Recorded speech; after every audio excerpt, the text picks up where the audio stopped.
La Bible dit que Dieu et le ciel sont saints.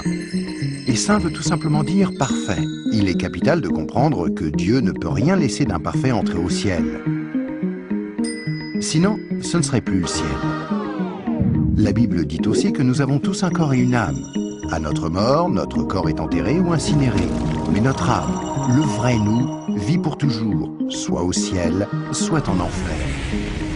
Malheureusement, nous avons un problème, car la Bible dit que si nous avons enfreint une seule des lois de Dieu, par exemple, si nous avons menti une fois, triché une fois, détesté une fois, juste une fois, comme nous l'avons tous fait, soyons honnêtes, alors notre âme devient imparfaite et nous ne pouvons pas entrer au ciel. Connais-tu quelqu'un qui n'a jamais enfreint une seule des lois de Dieu? La réponse est évidemment non.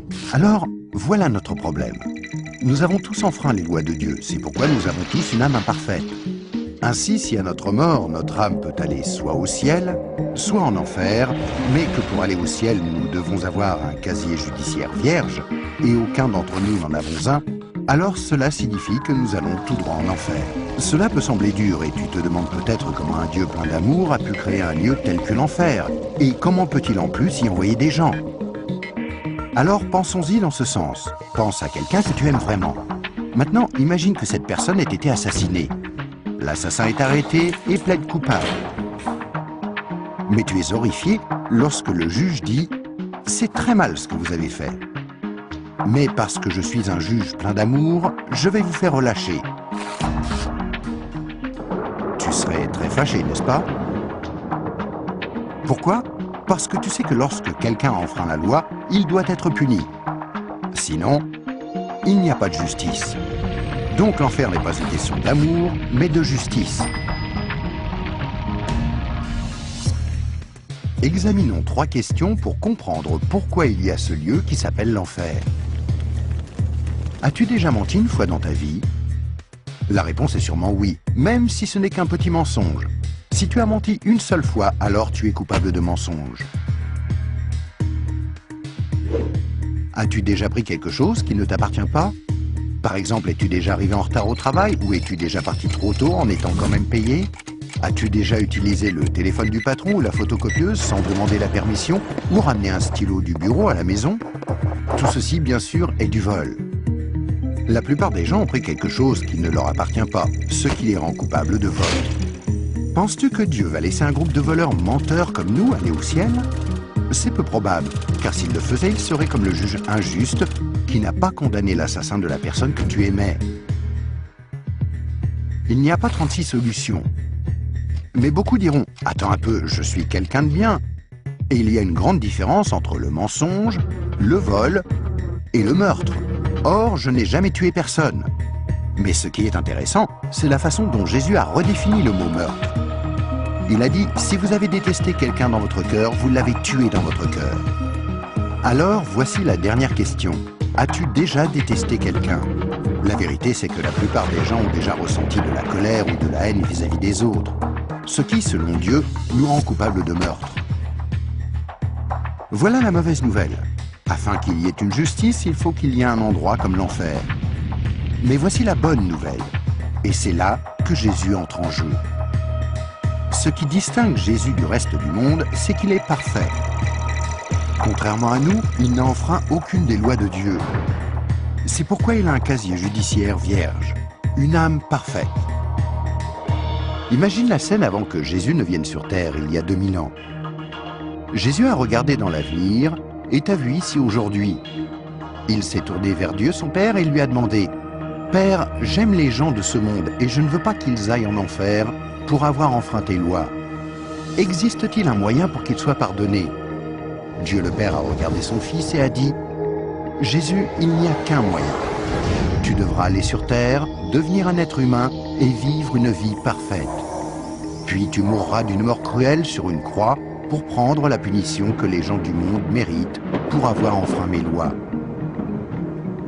Quand tu auras fait ceci, le jour où ils te demanderont d'échanger leur casier judiciaire avec ton casier judiciaire parfait, alors il leur sera possible d'être pardonnés. »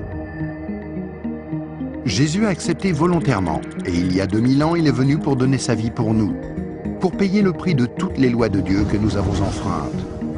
Or, il n'y a pas de plus grand amour que lorsque quelqu'un donne sa vie pour nous. Mais il y a encore autre chose que nous devons faire pour être pardonnés.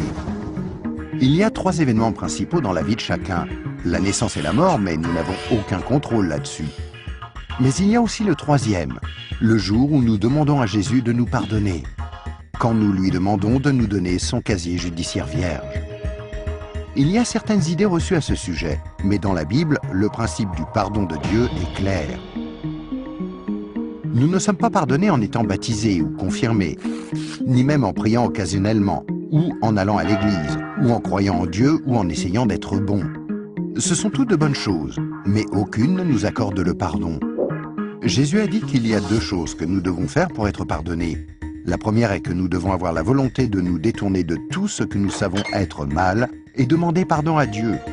Remarquez le mot « volonté ». Il y a peut-être certaines choses que nous nous sentons incapables de renoncer par nos propres forces, telles que dépendance, mauvaises habitudes ou des obsessions.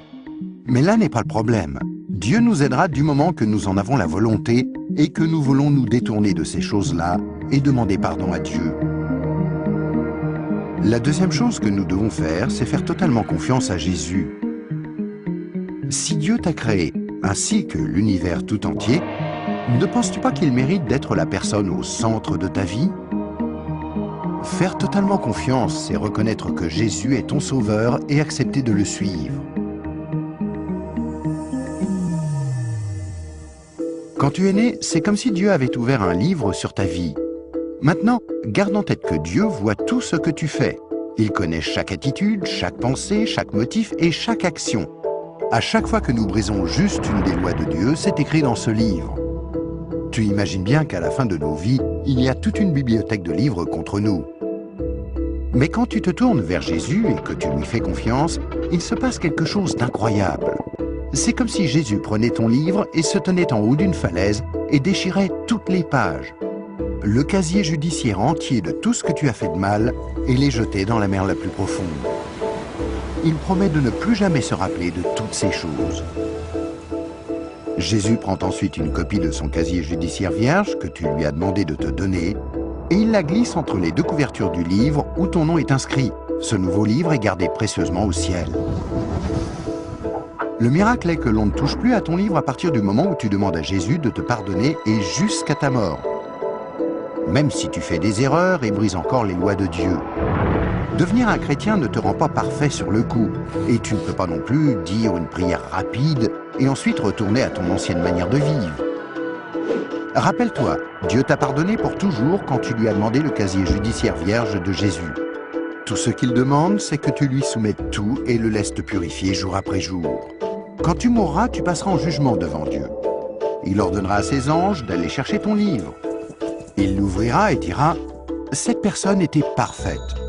Et tu répondras « Non, je ne l'étais pas. J'ai enfreint tes lois. Est-ce que je ne mérite pas d'aller en enfer ?» Et Jésus te dira « Selon la justice, tu mérites d'aller en enfer. Tu as enfreint mes lois, et certaines, de nombreuses fois. Mais, mon enfant, tu as mon casier judiciaire vierge. Celui que je t'ai donné quand tu t'es tourné vers moi et que tu m'as fait confiance, et je t'ai pardonné. Bienvenue au ciel. » C'est pourquoi Jésus est si merveilleux. Grâce à lui, il est possible que chacun, peu importe les erreurs commises, soit pardonné et entre un jour au ciel. Imagine que tu ne te sois jamais tourné vers Jésus. Pense à ce qui pourrait arriver. Quand tu mourras, tu iras devant Dieu lors du jugement et Dieu te dira « Je suis désolé, je ne peux pas te laisser entrer au ciel, je dois t'envoyer en enfer. Tu ne m'as jamais demandé de te pardonner. Je t'aimais tellement que j'ai tenté par 6 façons différentes d'attirer ton attention. Premièrement, je suis mort sur la croix pour prendre sur moi ta punition. Deuxièmement, quelqu'un t'a expliqué d'une manière simple que tu pouvais être pardonné. Troisièmement, il y avait des églises à travers le monde. Certaines étaient bonnes, d'autres moins bonnes. Tu aurais pu trouver les bonnes. Quatrièmement, je t'ai donné une conscience pour que tu distingues le bien du mal. Cinquièmement, j'ai créé un monde si beau. Comment as-tu pu ignorer ma présence? Et sixièmement, je suis ressuscité des morts, afin de prouver que je suis Dieu, et que tout ce que j'ai dit était vrai. Mais tu n'as encore rien fait. Je suis désolé, je ne peux pas te laisser entrer au ciel. Je dois t'envoyer en enfer. Et toi, si tu meurs ce soir, où iras-tu? Rappelle-toi, pour entrer au ciel, il faut un casier judiciaire vierge, que tu ne peux avoir sans avoir demandé à Jésus de te donner le sien. Afin de recevoir ce don gratuit, tu dois faire seulement 2 choses. Tout d'abord, tu dois vouloir te détourner de tout ce qui est mauvais dans ta vie et demander pardon à Jésus. Et deuxièmement, tu dois faire totalement confiance à Jésus. À moins de faire ces 2 choses, il t'est impossible d'être pardonné et à ta mort, il te sera impossible d'entrer au ciel. Ce qui est affreusement triste, parce que c'est la raison pour laquelle Jésus est mort pour toi.